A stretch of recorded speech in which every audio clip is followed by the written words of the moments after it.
नमस्कार, मी Saroj. Marathi food culture मध्ये आपल्या सर्वांचे खूप खूप स्वागत आहे.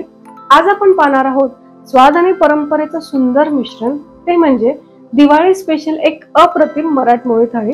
आणि या थाळीमध्ये आपण पाहणार आहोत महाराष्ट्रातील झणझणीत मसाल्यांच्या चवीपासून गोड पदार्थातील गोडव्यापर्यंत प्रत्येक पदार्थात असणारे महाराष्ट्रीयन संस्कृतीची सुगंध आणि घरगुती प्रेमाची चव. चला तर मग पटकन रेसिपीला सुरुवात करूयात. महाराष्ट्रीयन थाळीची सुरुवात करूयात गोड पदार्थाने, आणि म्हणूनच आपण सगळ्यात आधी बनवणार आहोत रसमलाई. रसमलाई बनवण्यासाठी इथे मी एका कढईमध्ये फुल क्रीम दूध घेतलंय. 1 लिटर दूध घेतलंय मी आणि म्हशीचं दूध घेतलंय. दूध इथे आपल्याला पूर्ण गरम करून घ्यायचंय आणि एकदा दूध गरम झाल्यावर यात आपल्याला 2 चमचे लिंबाचा रस ऍड करायचा आहे. लिंबूच्या ऐवजी तुम्ही विनेगर असेल तर विनेगरही ऍड करू शकता. लिंबूचा रस ऍड करून झाल्यानंतर गॅस कमी करून स्पूनने हलक्या हाताने आपल्याला या दुधाला ढवळत राहायचंय, म्हणजे मिक्स करत राहायचंय लिंबूच्या रसाला दुधामध्ये. एक 3 ते 4 मिनिटांनी तुम्हाला दिसेल की दूध हे फाटलेलं किंवा नासायला लागेल आणि त्यातून असं हे हिरवं पाणी सेपरेट होताना दिसेल. या साईडला राहिलेल्या दुधाच्या गोळ्यातूनच पनीर तयार होतं. आता काय करणार आहे आपण, एका भांड्यावर चाळणी ठेवून त्या चाळणीत सुती कापड टाकून हे दूध गाळून घ्यायचंय अशा पद्धतीने. आणि मग हे सगळं गाळून झाल्यानंतर फाटल्या दुधापासून तयार केलेलं हे पनीर आहे हे थंड पाण्याने चांगलं धुवून घ्यायचंय, जेणेकरून आपण जे लिंबाचा रस यात घातला होता त्यामुळे जो आंबटपणा आलेला असेल तो सर्व आंबटपणा निघून जाईल. त्यानंतर हे कापडात बांधून पाणी चांगलं निथळून घ्यायचंय आणि एक तासभर कापडात बांधून चाळणीवर ठेवायचंय, जेणेकरून त्यातलं सगळं पाणी निघून जाईल. आणि आता एकीकडे गॅसवर मी रसमलाईचा रस बनवण्यासाठी दूध उकळायला ठेवणार आहे. दूध तसं तुम्ही गाईचं किंवा म्हशीचं कुठलंही घेऊ शकता रसमलाईचा रस बनवण्यासाठी, कारण खूप घट्टसर अशी रबडी किंवा बासुंदी इथे आपल्याला बनवायची नाहीये. तर दूध इथे थोडंसं गरम झाल्यानंतर एक 4 ते 5 मिनिट आपल्याला हाय फ्लेमवर दुधाला ढवळत राहायचंय. आणि हे दूध उकळल्यावर यात आपण थोडीशी केसर ऍड करणार आहोत. केसर नंतर थोडेसे पिस्ताचे काप घालू. त्यानंतर थोडेसे बदामाचे काप मी इथे ऍड करून घेणार आहे. एवढे साहित्य आधी दुधात मिक्स करून घ्यायचंय. इथे दूध आपल्याला जास्त घट्ट करायचं नाहीये. आता इथे मी 1 लिटर दुधासाठी साधारण 250 ग्रॅम साखर ऍड करणार आहे आणि हळूच साखर दुधात आपल्याला व्यवस्थित मिक्स करून घ्यायची आहे, म्हणजे दूध आपल्याला इथे थोडंसं ढवळत राहायचंय. साखर दुधात मिक्स करून झाल्यानंतर इथे आपल्याला थोडीशी वेलची पावडर ऍड करायची आहे, कारण दुधाला किंवा रसमलाईला खूप मस्तच फ्लेवर येतो वेलचीमुळे. आता काय करायचंय, एक 10 मिनिट हे दूध आपल्याला उकळून घ्यायचंय. फक्त उकळून घ्यायचे, आपल्याला बासुंदी बनवायचे नाहीये, कारण रसमलाई मधलं दूध हे असं पातळच असतं. आता दुधात आपण केसर घातली, पण तेवढ्या केसरमुळे आपल्या रसमलाईला पाहिजे तसा कलर येणार नाहीये, तर त्यासाठी इथे मी थोडासा फूड कलर ऍड करणार आहे. आता स्पूनने व्यवस्थित दुधाला ढवळून घ्यायचंय आणि एक 5 मिनिट दूध उकळल्यानंतर गॅस इथे आपल्याला बंद करून हे दूध आपल्याला पूर्णपणे थंड होऊ द्यायचंय. तोपर्यंत इकडे आपल्या पनीरला 1 तास झालेला आहे कापडमध्ये बांधून. आता एका मोठ्या प्लेटमध्ये काढून घ्यायचा आहे आणि हा गोळा फोडून त्याला असं हाताने दाबून प्रेस करत रगडून घ्यायचं आहे किंवा मॅश करून घ्यायचं आहे. त्यातून तूप निघेपर्यंत आपल्याला इथे चांगलं रगडून घ्यायचं आहे. एक 10 मिनिट तरी आपल्याला हे कंटिन्यू असं रगडत राहायचं आहे. हे बघा, तळ हाताला अशा पद्धतीने तूप लागलं पाहिजे. आता आपण काय करणार आहोत, ह्या तयार पनीरमध्ये 1 चमचाभर कॉर्नफ्लॉवर घालणार आहोत. तर हे कॉर्नफ्लॉवर कशासाठी, कारण आपण जे गोळे बनवणार आहोत रसमलाईसाठी त्याला व्यवस्थित बाइंडिंग यावी म्हणून. तसं कॉर्नफ्लॉवर ऐवजी मैदा असेल तर मैदाही घालू शकतात, किंवा जर उपवास असेल तर अरारोटचं पावडरही तुम्ही घालू शकता.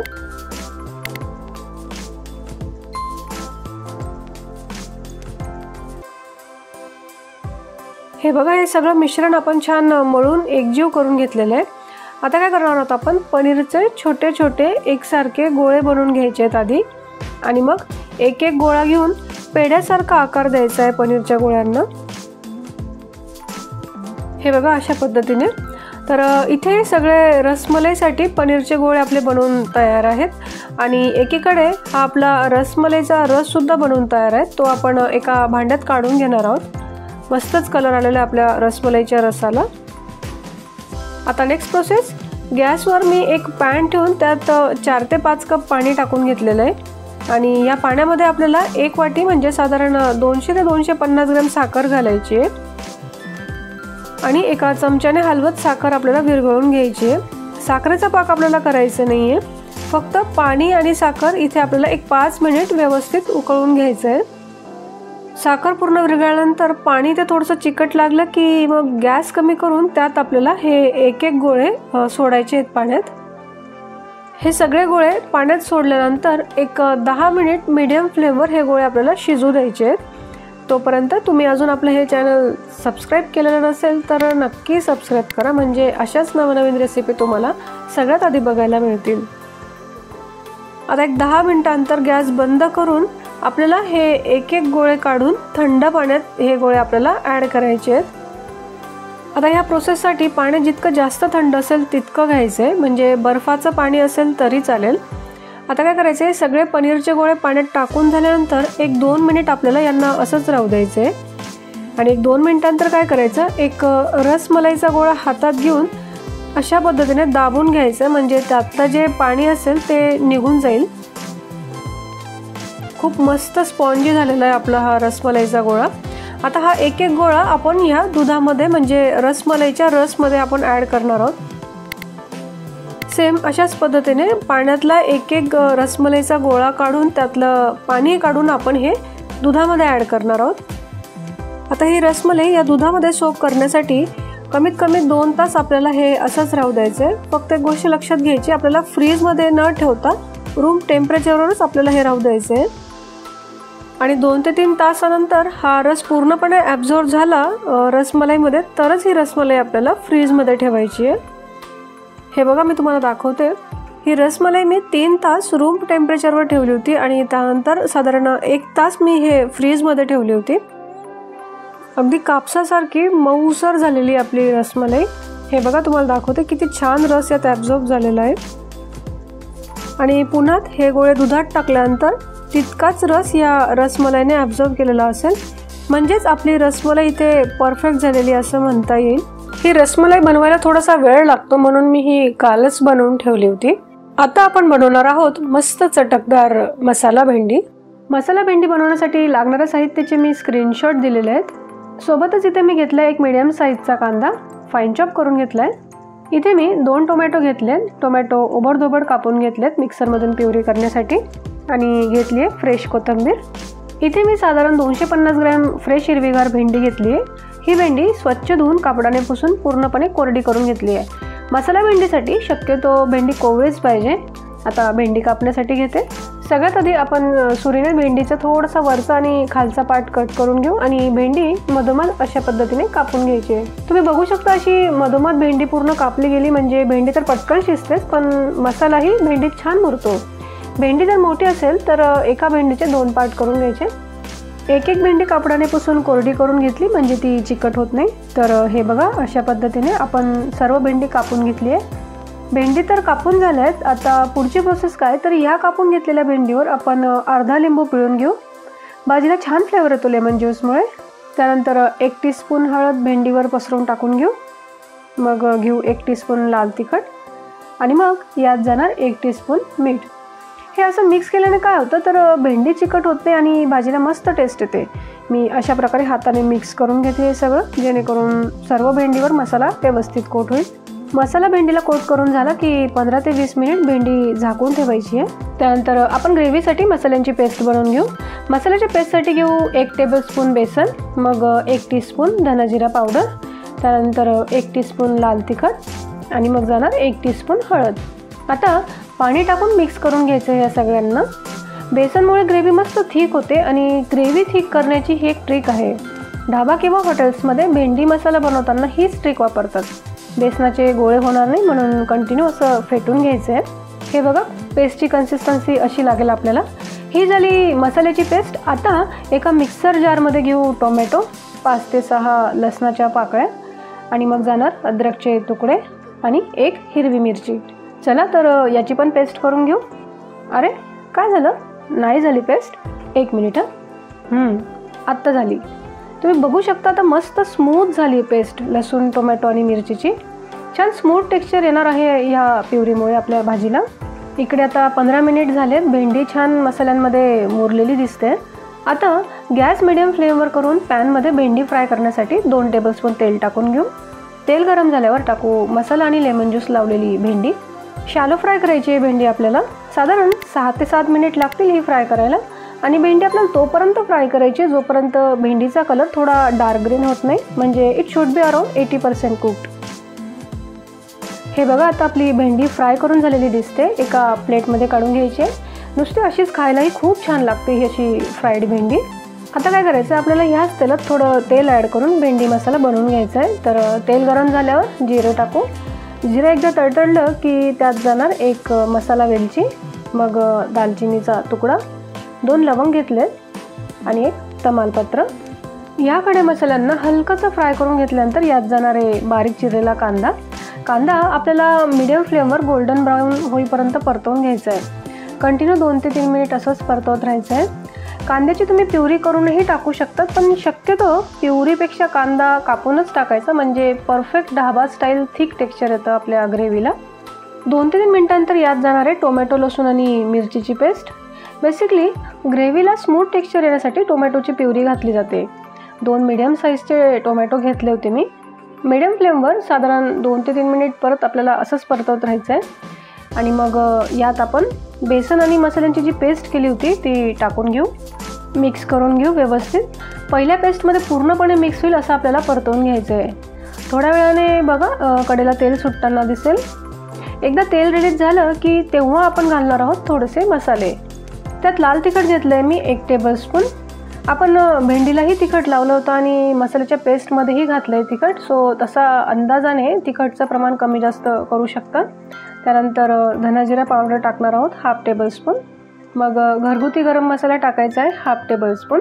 तसं किचन किंग मसाला टाकला तरी चालेल. गरम मसाला कसा बनवायची याची रेसिपी मी आय बटनला शेअर केली आहे. व्यवस्थित हळूवारपणे लो टू मीडियम फ्लेमवर मिक्स करत राहायचं आहे आपल्याला हे सगळे मसाले. तुम्ही बघू शकता दोघीही पेस्ट आणि कोरडे मसाले तेलात छान मिक्स झालेले दिसत आहेत. आता या स्टेजला आल्यावर मिक्सरच्या भांड्याला थोडी पेस्ट लागलेली होती, म्हणून मी थोडं पाणी ॲड करून मिक्सरच्या भांड्यात टाकून ते मी पूर्णपणे भाजीत टाकून घेते. साधारण 2 कप पाणी असेल. हे चांगलं मिक्स करून घ्यायचं आहे. जर तुम्हाला ग्रेव्हीला थिक कन्सिस्टन्सी आवडत असेल तर पाण्याचं प्रमाण तुम्ही कमी करू शकता. मसाल्यांचा छान स्पायसी स्मेल येतो आहे. अख्ख्या घरात हा वास पसरलेला आहे मसाल्यांचा. साधारण 3 ते 4 मिनिटांनंतर तुम्ही बघाल मसाला मस्त शिजलेला दिसतोय आणि मसाल्याला छान तेलही सुटलेलं आहे. आता बघू सर्वात महत्त्वाचं इन्ग्रेडियंट ते म्हणजे 2 टेबलस्पून दही टाकून घ्यायची आहे गॅस फ्लेम लो करून. इथे एक टिप, दही टाकताना गॅस फ्लेम लोच असला पाहिजे आणि दही टाकल्यानंतर आपल्याला हे कंटिन्यू परतवत राहायचे, नाहीतर दही फाटू शकते आणि आपली भाजी खराब होऊ शकते. सो तेवढी काळजी घ्यायची आहे. दहीमुळे काय होतं तर भेंडी मसाल्याची ग्रेव्ही छान थिक होते आणि टेस्ट तर खूपच छान लागते. स्पेशली बेसनवाल्या भेंडीत जर ना थोडीशीही दही घातली तर भाजीला एक वेगळ्याच लेवलची टेस्ट येते. दही आता पूर्णपणे मिक्स झालेली दिसते आणि मसाल्यातून तेलही आता रिलीज झालेलं आहे. आता या स्टेजला आल्यावर मसाल्यात शॅलो फ्राय केलेल्या भेंडी टाकून घ्यायच्या आहेत. मिक्स करून घेऊ व्यवस्थित. मसाला पूर्णपणे भेंडीत मिक्स होईल अशा पद्धतीने परतवत राहायचं आहे, म्हणजे मसाल्यांचा स्पायसी फ्लेवर भेंडीत उतरेल. आणि मग यात जाणार चवीनुसार मीठ. एक लक्षात ठेवायचं आहे, आपण भेंडीला आधीही मीठ लावलं होतं, तर तसं अंदाज घेऊन मीठ टाकून घ्यायचं आहे. आणि मग फ्रेश हिरवीगार कोथिंबीर मिक्स करून घेऊ कोथिंबीर व्यवस्थित. भेंडीची भाजी आपण वेगवेगळ्या पद्धतीने बनवू शकतो. त्यात महाराष्ट्रीयन स्टाईल भरली भेंडीचा व्हिडिओ रेसिपी मी आय बटनला शेअर केली, ते तुम्ही रेफर करू शकता.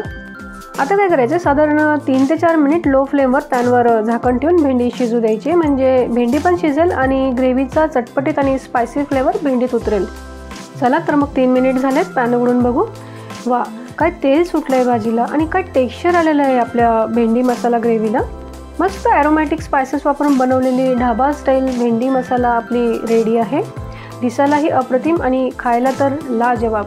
महाराष्ट्रीयन थाळी म्हटलं की सर्वात पहिले नाव येतं ते म्हणजे तुरीच्या डाळीचं वरण. साधं पण अत्यंत चविष्ट. तर ह्याच तुरीच्या डाळीचं वरण बनवण्यासाठी मी इथे घेतली 1 कप तुरीची डाळ. तर सर्वात आधी डाळ 2 ते 3 पाण्याने स्वच्छ धुवून घ्यायची आणि डाळ धुवून झाल्यावर इथे मी कुकरमध्ये आधीच पाणी गरम करायला ठेवलं होतं. त्यात आपण ही तुरीची डाळ टाकून घेणार आहोत शिजण्यासाठी। कुकरमध्ये डाळ शिजण्यासाठी टाकल्यानंतर पाण्यावर थोडासा फेस येतो, तर हळूवारपणे हा पाण्यावरचा फेस आपल्याला काढून घ्यायचा आहे आणि मग कुकरचं झाकण लावून 3 ते 4 शिट्ट्या घेऊन आपल्याला ही तुरीची डाळ शिजवून घ्यायची आहे। आता एक 3 ते 4 शिट्ट्या घेतल्यानंतर कुकर उघडून मी ही शिजलेली डाळ एका बाउलमध्ये काढून घेणार आहे। मस्त मऊसर शिजलेली दिसते आपली डाळ। आता आपण आपल्या तुरीच्या डाळीच्या वरणाला फोडणी देऊन घेऊ। त्यासाठी पॅनमध्ये तेल घेणार आहे 1 टेबलस्पून। तेल हलकसं गरम झाल्यावर मोहरी घ्यायची आहे 1/2 टीस्पून, जिरं घ्यायचं आहे 1/2 टीस्पून। जिरं आणि मोहरी छान फ्राय झाल्यानंतर इथे आपण बारीक चिरलेला लसूण घेणार आहोत वरणासाठी आणि मग एक बारीक चिरलेली हिरवी मिरची आपण या फोडणीत घालणार आहोत। एक 5 ते 7 सेकंद लसूण आणि मिरची छान फ्राय करून घ्यायची आहे। मिरचीचा तिखटपणा वरणात उतरावा म्हणून मी इथे मिरची बारीक कट करून घातलेली आहे। आता कढीपत्ता ॲड करू आणि मिक्स करून घ्यायचं आहे मिरची, लसूण आणि कढीपत्त्याला व्यवस्थित। आता मी इथे ॲड करणार आहे हिंग चिमूटभर, त्यानंतर 1/2 टीस्पून हळद मी इथे घालणार आहे। हिंग आपल्याला तुरीच्या डाळीच्या वरणात आवर्जून घालायचाच असतो। आता काय करायचं, हळद आणि हिंग व्यवस्थित तेलात परतवून झाल्यानंतर आपण इथे तुरीची शिजलेली डाळ इथे ॲड करणार आहोत। आता डाळ शिजताना मी बऱ्यापैकी पाणी घातलं होतं, पण तरीही वरण थोडंसं पातळ असावं म्हणून अंदाजानुसार तुम्ही इथे पाणी वाढवू शकता। भातावर खाल्लं जाणारं वरण खूप पातळ आणि खूप घट्टही नसलं पाहिजे। आता मीठ ॲड करून घेऊ चवीनुसार। मिक्स करून घ्यायचं आहे मिठाला वरणात। वरणाला छान उकळी आल्यानंतर आपण इथे ॲड करणार आहोत बारीक चिरलेली कोथिंबीर। आता हे तुरीच्या डाळीचं वरण एक 5 मिनिट मीडियम फ्लेमवर उकळू द्यायचं आहे किंवा शिजू द्यायचं आहे। आणि जर तुम्हाला हे वरण थोडंसं गोड आवडत असेल तर तुम्ही या स्टेजला आल्यावर थोडासा गूळ इथे तुम्ही ॲड करू शकता। तर महाराष्ट्रीयन थाळीची शान असलेलं आणि थाळीमध्ये आवर्जून असलेलं हे तुरीच्या डाळीचं वरण इथे बनवून तयार आहे। आता आपण बनवणार आहोत जिरा राईस। जिरा राईससाठी 1 वाटी बासमती तांदूळ घेतला आहे मी। याला आपण धुवून घेणार आहोत 2 पाण्याने।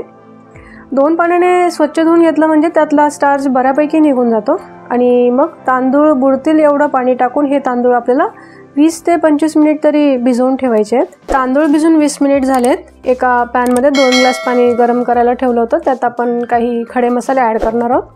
त्यात मी घेतलंय 1 छोटा तुकडा दालचिनीचा, 1 चक्री फूल, 4 लवंग घेतले आहेत आणि मग 1 तमालपत्र। इथे हे खडे मसाले टाकण्याचं कारण असं आहे की जिरा राईसमध्ये या खडे मसाल्यांचा फ्लेवर छान उतरतो आणि टेस्टही खूप छान येते राईसला। मग मीठ टाकून घेऊ चवीनुसार। या पाण्याला एक उकळी येते तोपर्यंत तांदूळमधलं पाणी काढून घेऊ। हे बघा छान भिजून झालेला आहे तांदूळ। आता या गरम पाण्यात हे भिजलेले तांदूळ टाकून घेऊ शिजण्यासाठी। तांदूळ आपण भिजत ठेवला होता म्हणून त्याला शिजायला जास्त वेळ लागणार नाही आहे। पाण्याला एक उकळी आल्यावर पॅन कव्हर करून एक 5 मिनिट तरी हा तांदूळ शिजू द्यायचा आहे। 5 मिनिटांनंतर पॅन उघडून बघू। एक 60 ते 70% तांदूळ शिजला की त्यात 1 टेबलस्पून व्हिनेगर किंवा लिंबूचा रस टाकायचा आहे, म्हणजे तांदूळ चिपकत नाही किंवा गोळाही होत नाही। मी व्हाईट व्हिनेगर टाकलंय, त्याच्याने तांदूळ तुटतही नाही आणि मस्त पांढरा शुभ्र व मोकळा मोकळा होतो राईस। आता पुन्हा 2 ते 3 मिनिट पॅन कव्हर करून आपल्याला राईस साधारण 90% शिजवायचा आहे। हे बघा आता राईस आपला 90% शिजला। याला पाण्यातून बाहेर काढून घेऊ एका चाळणीत। स्पूनने थोडं पसरून घ्यायचे म्हणजे भातातली वाफ निघून जाते। तसं तुम्ही कुकरमध्ये पण भात शिजवू शकता, पण ढाबा किंवा रेस्टॉरंट स्टाईल करत असाल तर अशाच पद्धतीने बनवायचा राईस। आता तडका देऊन घेऊ राईसला। त्यासाठी पॅनमध्ये तेल टाकून घेते 1 टेबलस्पून। तेल गरम झाल्यावर यात जाणार आहे 1 टेबलस्पून जिरं। जिरं चांगलं क्रंची होईपर्यंत फ्राय करायचं आहे। आता यात आपण शिजवून घेतलेला भात ॲड करणार आहोत। तसं तुम्हाला आवडत असेल तर तुपाचाही तडका देऊ शकता। भाताचं कण तुटणार नाही असं अगदी हलक्या हाताने आपल्याला हा राईस मिक्स करून घ्यायचा आहे आणि राईस मिक्स झाल्यावर मस्त हिरवीगार कोथिंबीर टाकून घेऊ पसरवून। कोथिंबीर आपल्याला मिक्स न करताच 2 मिनिटासाठी पॅन कव्हर करून घ्यायचं आहे, म्हणजे जिरा आणि कोथिंबीरचा फ्लेवर राईसमध्ये छान उतरेल। 2 मिनिटांनंतर पॅन उघडून बघू। मस्तच कोथिंबीरमुळे भाताचा लुक तर भारीच येतो, पण टेस्ट तर अप्रतिम। तर आहे ना जिरा राईस अगदी सॉफ्ट, मोकळा मोकळा आणि फ्लेवरफुल। आता बनवूयात क्रीमी टेक्स्चर स्पायसी फ्लेवर असलेली मटार पनीर। मटार पनीर बनवण्यासाठी लागणारे साहित्याचे मी स्क्रीनशॉट शेअर केलेत। आपण बनवतोय मटार पनीर, तर ऑफकोर्स ग्रीन पीस म्हणजे मटार घेतलेत 250 ग्रॅम आणि साईडलाच मी पाणी गरम करायला ठेवलं होतं, त्यात हे वाटाणे उकळून घेऊ। तुम्ही फ्रोझन वाटाणे घेतलेत तरी काही हरकत नाही। आता आपण टाकणार आहोत या पाण्यात हाफ टेबलस्पून शुगर। तर शुगर कशासाठी, तर वाटाण्याला नुसतं असं शिजून घेतलं तर त्याचा थोडा कलर काळसर होतो, पण साखर टाकून उकळल्याने वाटाण्याचा फ्रेश ग्रीन कलर कायम राहतो आणि टेस्टही छान लागते वाटाण्याची ग्रेव्हीत। 2 मिनिट या भांड्यावर झाकण ठेवून हे वाटाणे शिजवून घ्यायचे। 2 मिनिटांनंतर झाकण उघडून बघू। हे बघा, वाटाणे उकळून झालेत।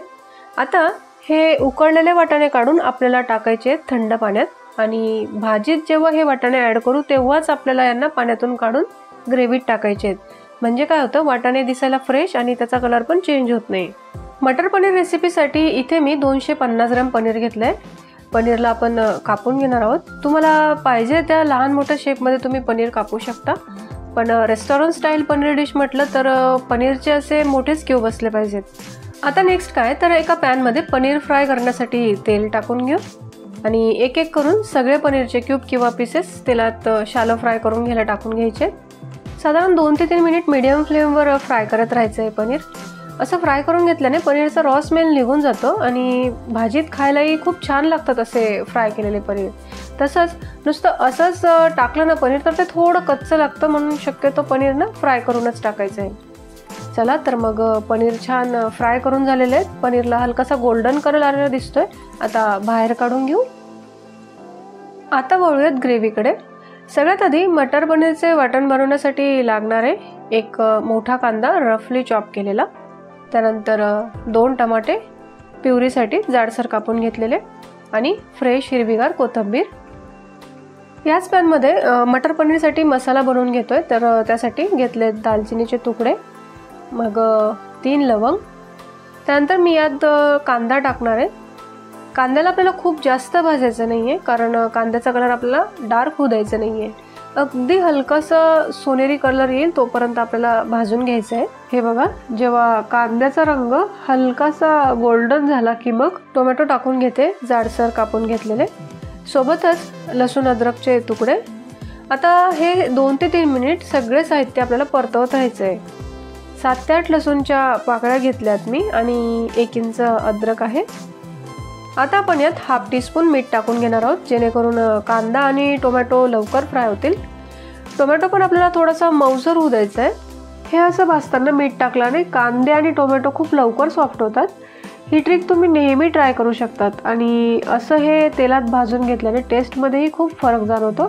अतिशय डिलिशियस आणि रेस्टॉरंट स्टाईल टेस्ट येते। तर ग्रेव्हीसाठी लागणारा मसाला आपला भाजून झालेला आहे।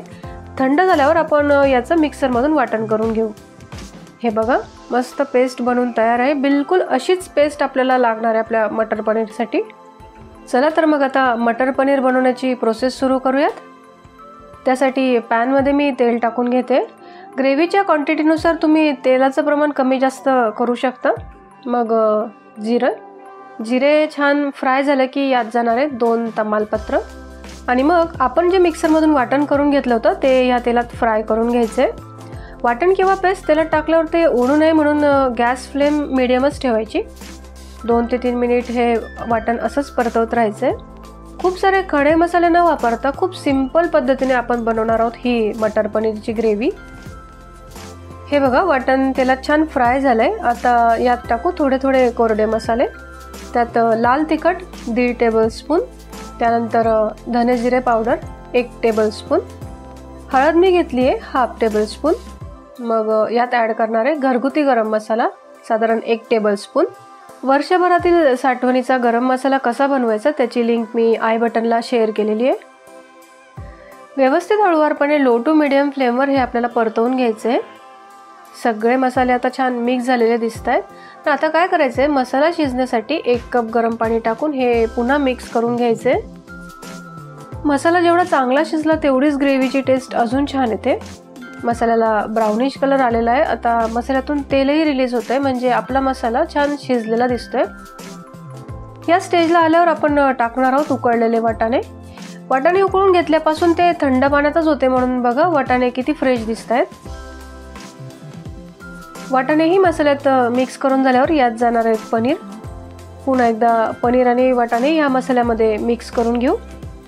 वाटाणे आणि पनीर मसाल्यामध्ये पूर्णपणे मिक्स झाल्यावर आपण यात ग्रेव्हीसाठी पाणी ॲड करणार आहोत। एक उकळी आली की यात जाणारे आपलं सिक्रेट इन्ग्रेडियंट्स किंवा सिक्रेट पेस्ट, ती म्हणजे काजू आणि मेलन सीडची पेस्ट. ही पेस्ट मी कशी बनवली तर मी एका बाउलमध्ये साधारण 8 ते 10 काजू गरम पाण्यात भिजत ठेवले होते.